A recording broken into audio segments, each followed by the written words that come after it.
piece of beeswax. Hard at work making honey.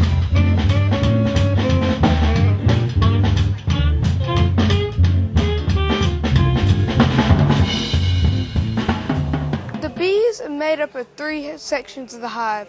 The deep, these 2 are deep right here in the front, and then the super. The super is where the bees make their honey and where they feed.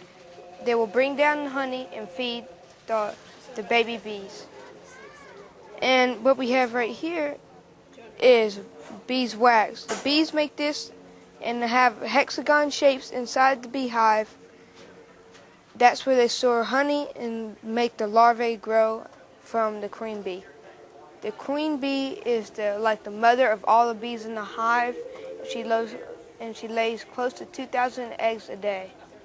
The male bee is the drone, and he's only just, you can actually pick him up. He will not sting.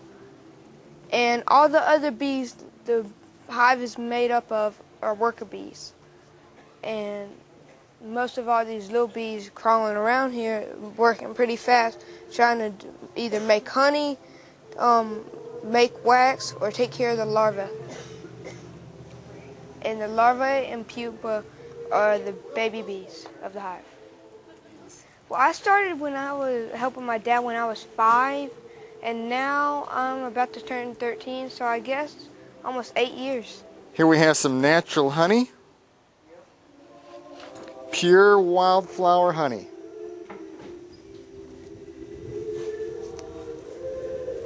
And this is TLC in Wake Forest, North Carolina. Here's the beekeeper's jacket.